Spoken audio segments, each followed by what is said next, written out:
सभी को नमस्कार। कुमार सोनू एकेडमी में आपका स्वागत है। जैसा कि मैं आप लोगों के लिए एनसीईआरटी का सीरीज चला रहा हूं, आज एनसीईआरटी सीरीज में हिस्ट्री कक्षा 6 का अध्याय 7 लेके आया हूं आप लोगों के लिए। अध्याय 7 में हम लोग आज राज्य से साम्राज्य के बारे में पढ़ेंगे। चलिए समय को बर्बाद नहीं करते हुए क्लास को शुरू करते हैं। और हाँ दोस्तों, क्लास शुरू करने से पहले आप लोग जो है मेरे चैनल को सब्सक्राइब करें और बेल आइकन दबाएं ताकि आप लोग को समय समय पे नोटिफिकेशन मिलते रहे। चलिए कक्षा शुरू करते हैं। मैं पहले क्लास में जैसे बताया हूँ आप लोगों को कि एनसीईआरटी के बुक में किसी कक्षा में लड़की का, किसी कक्षा में लड़के का, किसी अध्याय में लड़की का या किसी अध्याय में लड़के का फ़ोटो दिया रहता है। क्यों दिया रहता है? लैंगिक जेंडर भेदभाव को दूर करने के लिए। ठीक है, चलिए कक्षा शुरू कर। देखिए यहाँ पे दिया गया अशोक के बारे में दिया गया है इस अध्याय में। सबसे पहले पढ़ते हैं हम लोग। पेंसिल ले रहा हूँ, एक मिनट। देखिए यहाँ पे लिखा है, हम जिन शेर के चित्र मतलब कि हम जिन शेरों के चित्र को रुपयों पैसों में देखते हैं उनका एक लंबा इतिहास है। उन्हें पत्थरों को काटकर बनाया गया है, फिर उन्हें सारनाथ में एक विशाल स्तंभ पर स्थापित किया गया था। इतिहास के महानतम राजाओं में से एक अशोक के निर्देश पर इसके जैसे कई स्तंभों और पत्थरों पर अभिलेख उत्कीर्ण किए गए हैं। इसके पहले कि हम ज्ञात करें कि इन अभिलेखों में क्या लिखा है, यह समझने की कोशिश करें कि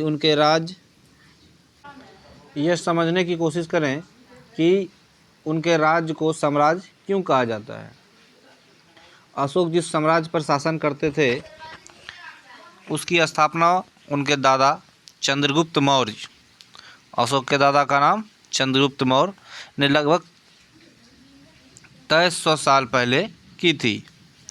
जिस साम्राज्य में अशोक शासन करते थे उस साम्राज्य की स्थापना किसने की थी? अशोक के दादा चंद्रगुप्त मौर्य ने। कब की थी? लगभग 2300 साल पहले। चाणक्य या कौटिल्य। देखिए चाणक्य या कौटिल्य का एक पुस्तक भी है जो अर्थशास्त्र नामक किताब लिखी है। ये प्रश्न बनते हैं सीटेट में, आप लोग नोट कर लेंगे। चाणक्य या कौटिल्य नाम के एक बुद्धिमान व्यक्ति ने चंद्रगुप्त की सहायता की थी। चाणक्य जो है बहुत ही बुद्धिमानी था, उन्होंने चंद्रगुप्त की सहायता की थी।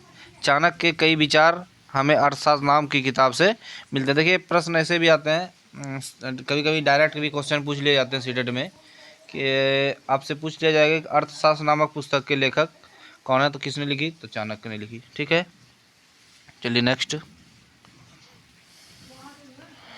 साम्राज्य में बहुत से नगर थे। इनमें साम्राज्य की राजधानी पाटलिपुत्र थी। अशोक के साम्राज्य जो था, अशोक जिस साम्राज्य में अपना राज्य करते थे, जिस साम्राज्य में उनकी राज्य थी, तो उस साम्राज्य की राजधानी जो है पाटलिपुत्र, उज्जैन और तक्षशिला जैसे नगर प्रमुख थे। तक्षशिला उत्तर पश्चिम और मध्य एशिया के लिए आने जाने का मार्ग था। दूसरी तरफ उज्जैन जो है उत्तरी भारत से दक्षिणी भारत जाने वाले रास्ते में पड़ता था। शायद नगरों में व्यापारी, सरकारी अधिकारी और शिल्पकारों रहा करते थे। देखिए यहाँ से स्टेटमेंट वाले क्वेश्चन पूछ लिए जाते हैं।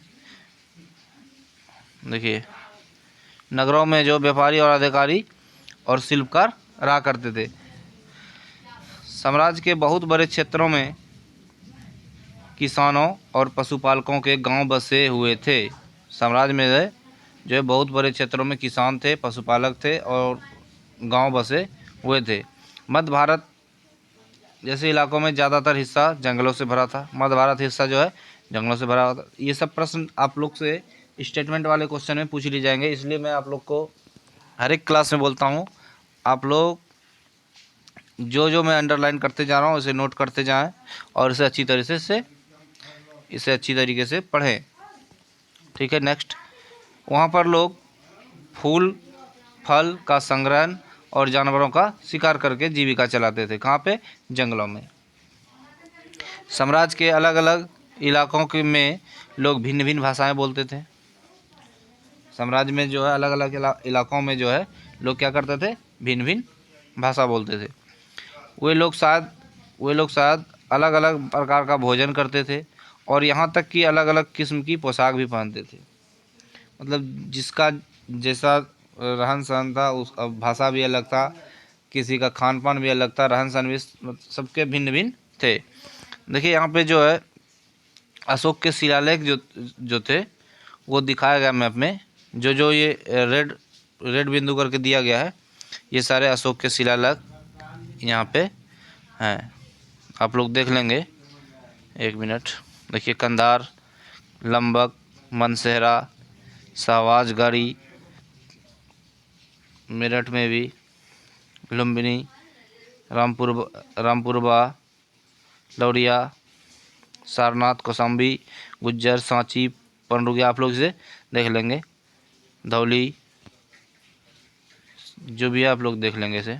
ये यहाँ पे जो है अशोक के शिलालेख थे। ठीक है, नेक्स्ट। राज्य साम्राज्य से कैसे भिन्न है? राज्य साम्राज्य से कैसे भिन्न है, इसके बारे में हम लोग देखेंगे। चूँकि साम्राज्य राज्यों से बड़े होते हैं, साम्राज्य जो होता है राज्य से बड़े होते हैं और इनकी रक्षा के लिए बड़ी सेनाओं की ज़रूरत होती है, इसलिए सम्राटों को राजाओं की तुलना में ज़्यादा संसाधनों की ज़रूरत होती है। राजा से अधिक ज़रूरत पड़ता है सम्राटों को संसाधनों की। इसी कारण उन्हें बड़ी संख्या में कर इकट्ठा करने वाले अधिकारियों की ज़रूरत होती है। वो लोग अधिकारियों की नियुक्ति करते हैं कर को इकट्ठा करने के लिए। साम्राज्य का प्रशासन देखें। चूँकि मौर्य साम्राज्य बहुत बड़ा था, इसलिए अलग अलग हिस्सों पर अलग अलग ढंग से शासन किया जाता था। पाटलिपुत्र और उसके आसपास के इलाकों पर सम्राट का सीधा नियंत्रण था। इसका मतलब यह हुआ कि इलाके के गांव और शहरों के किसानों, पशुपालकों, शिल्पकारों और व्यापारियों के कर इकट्ठा करने के लिए राजा जो है अधिकारियों को नियुक्त करता था। जो राजा के आदेशों का उल्लंघन करते थे, अगर कोई राजा का जो अधिकारी था उसका उल्लंघन करते थे, अधिकारी उनको सजा भी देते थे। इनमें से कई अधिकारियों को वेतन भी दिया जाता था। संदेशवाहक एक जगह से दूसरी जगह घूमते रहते थे और राजा के जासूस अधिकारियों के कार्यकलाप पर नज़र रखते थे। जब इन सब के ऊपर सम्राट था, इन जो भी ये अधिकारी थे राजा के या संदेशवाहक थे, इन सब के ऊपर क्या था? सम्राट था, जो राज परिवार एवं वरिष्ठ मंत्रियों की सहायता से सब पर नियंत्रण रखता था। मौर्य साम्राज्य के भीतर कई छोटे क्षेत्र या प्रांत थे। इन पर तक्षशिला या उज्जैन जैसी प्रांतीय राजधानी से शासन किया जाता था। कुछ हद तक पाटलिपुत्रा से इन क्षेत्रों पर नियंत्रण रखा जाता था और अक्सर राजकुमार को वहाँ का राज्यपाल, जिसे इंग्लिश में गवर्नर भी कहते हैं, गवर्नर बनाकर भेज दिया जाता था। लेकिन ऐसा लगता था, एक मिनट,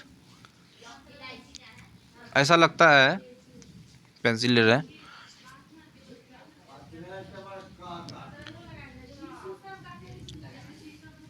कि इन जगहों पर स्थानीय परंपराओं और नियमों को ही माना जाता था। प्रादेशिक केंद्रों के बीच विस्तृत क्षेत्र थे। इनके इलाकों में मौर्य शासक सिर्फ मार्गों और नदियों पर नियंत्रण रखने की कोशिश करते थे, जो कि आवागमन के लिए महत्वपूर्ण थे। यहाँ से उन्हें जो भी संसाधन कर और भेंट के रूप में मिलते थे, उसे इकट्ठा कर लिया जाता था। उदाहरण के लिए अर्थशास्त्र में लिखा है उत्तर पश्चिम, देखिए आप इसे इम्पोर्टेंट समझेंगे।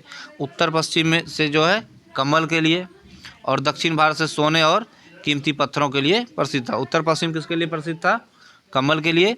और दक्षिण भारत जो था सोने और कीमती पत्थरों के लिए प्रसिद्ध था। ठीक है, नेक्स्ट। संभव है कि संसाधन नजराने के रूप में इकट्ठे किए जाते थे, संसाधन जो है नजराने के रूप में इकट्ठे किए जाते थे।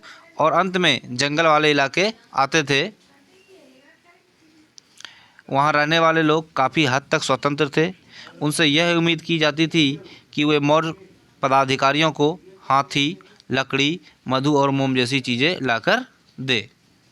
वहाँ जो मौर्य के जो पदाधिकारी थे वो किससे उम्मीद करते थे? जंगल इलाके में जो लोग रहते थे उससे उम्मीद करते थे कि वो लोग जो है राजा को हाथी दे ला के, लकड़ी, मधु और मोम जैसी चीज़ें लाकर राजा को दिया करें।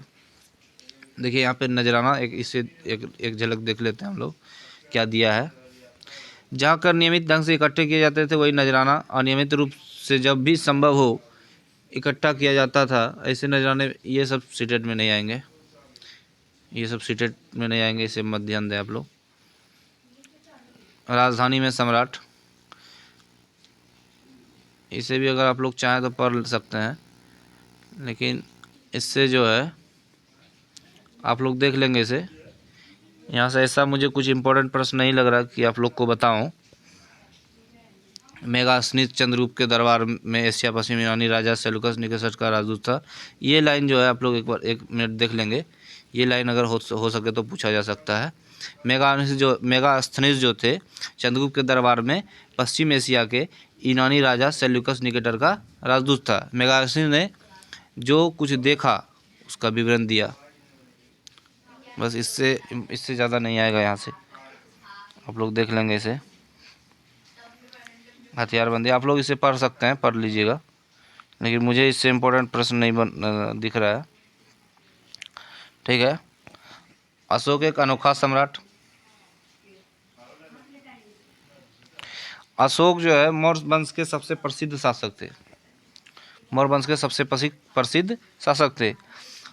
वह ऐसे पहले शासक थे जिन्होंने अभिलेखों द्वारा जनता तक अपने संदेश पहुंचाने की कोशिश की। अशोक के ज़्यादातर अभिलेख प्राकृत भाषा और ब्राह्मी लिपि में है। वो प्राकृत भाषा में क्यों लिखे थे अभिलेख? क्योंकि सभी लोग इसे पढ़ सकें। नेक्स्ट, अशोक का कलिंग युद्ध। इसी युद्ध के बाद अशोक जो है विजय तो प्राप्त कर लिया था, लेकिन उन्होंने युद्ध लड़ाई झगड़ा करना छोड़ दिया था। कलिंग तटवर्ती उड़ीसा का प्राचीन नाम है। कलिंग जो है उड़ीसा का नाम है। अशोक ने कलिंग को जीतने के लिए एक युद्ध लड़ा, लेकिन युद्ध जनित हिंसा और खून खराबा देखकर, देखिए मैं अभी जो बताया आप लोग को दिया हुआ है, इसे आप लोग ध्यान देंगे, यह प्रश्न पूछा जाता है। युद्ध जनित खून खराबा और हिंसा को देखकर जो है अशोक को वितृष्णा हो गई। उन्होंने निर्णय लिया कि ये भविष्य में कभी युद्ध नहीं करेंगे। कलिंग का जब युद्ध हो रहा था उसमें लाखों आदमी मरे, ये लाखों आदमी घायल हो गए। इन्हीं सबको देख के अशोक ने निर्णय लिया कि वे भविष्य में अब कभी युद्ध नहीं लड़ेंगे, ना ही उनके आने वाले पीढ़ियाँ लड़ाई लड़े।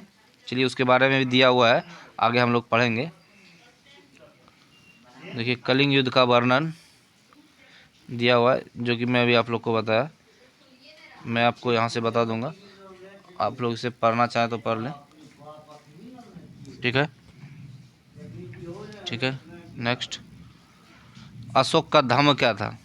देखिए यहाँ से प्रश्न बनते हैं। तो अशोक का धर्म, अशोक के धर्म में किसी देवता की पूजा अथवा किसी कर्मकांड की आवश्यकता नहीं थी। अशोक के धर्म किसे कहा जाता है? धर्म जो है, धर्म का उच्चारण धर्म को धर्म कहा जाता है। अशोक के धर्म में यानी अशोक के धर्म में किसी देवता की पूजा नहीं होती थी या किसी कर्म कांड की आवश्यकता नहीं थी। उन्हें लगता था कि जैसे पिता अपने बच्चे को अच्छे व्यवहार की शिक्षा देते हैं, वैसे ही उनका कर्तव्य था कि अपनी प्रजा को निर्देश दे। वे बुद्ध के उपदेशों से भी प्रेरित हुए थे।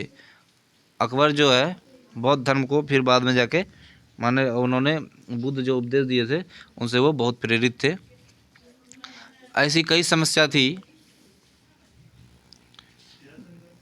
उनमें उनके ऐसी कई समस्या थी जिनके लिए उन्हें संवेदना थी। उनके साम्राज्य में अलग अलग धर्मों को मानने वाले लोग थे और इससे कई बार टकराव पैदा हो जाता था। अलग अलग जो धर्म मानने वाले लोग थे, इनके बीच जो है टकराव पैदा हो जाता था। उनके किसके साम्राज्य में? अशोक के साम्राज्य में। दासों और नौकरों के साथ क्रूर व्यवहार किया जाता था। इनके अलावा परिवार में व पड़ोसियों में के बीच जो है लड़ाई झगड़े होते रहते थे।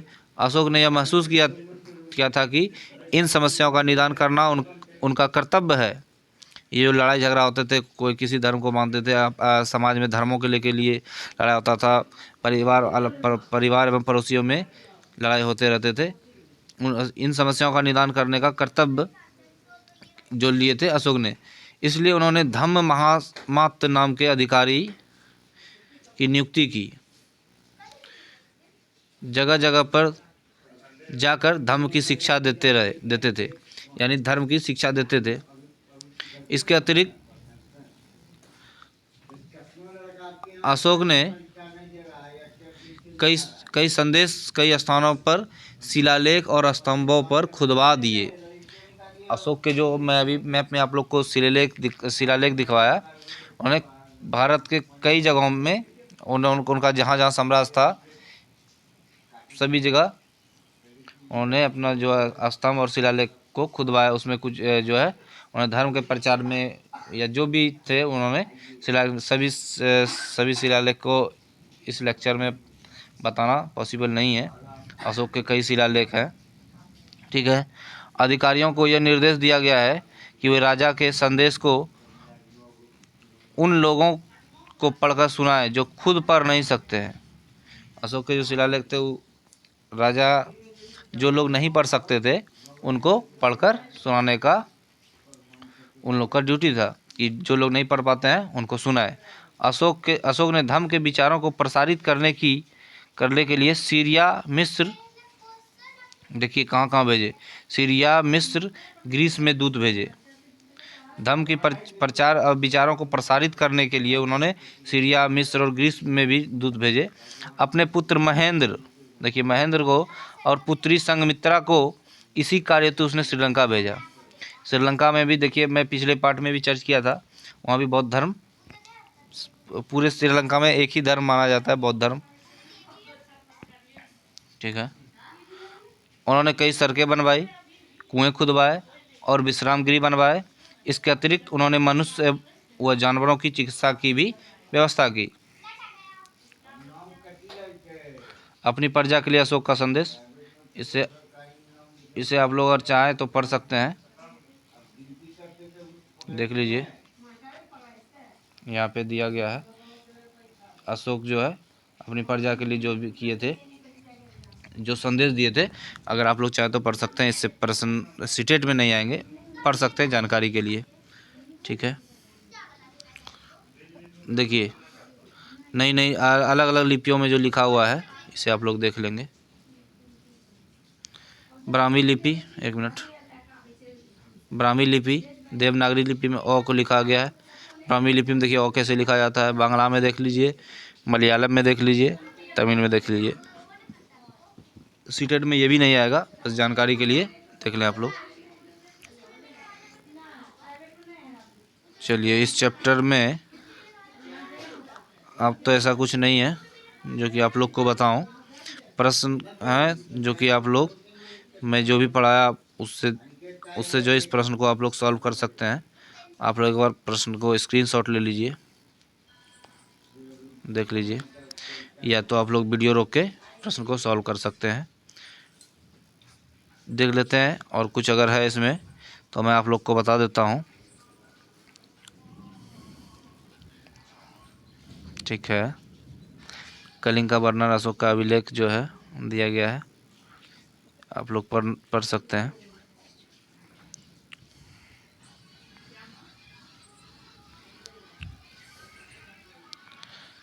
सम्राट अशोक के बारे में दिया गया, यहाँ भी दिया गया है। इसमें अब ऐसा कुछ है नहीं जो कि आप लोग को बताऊं।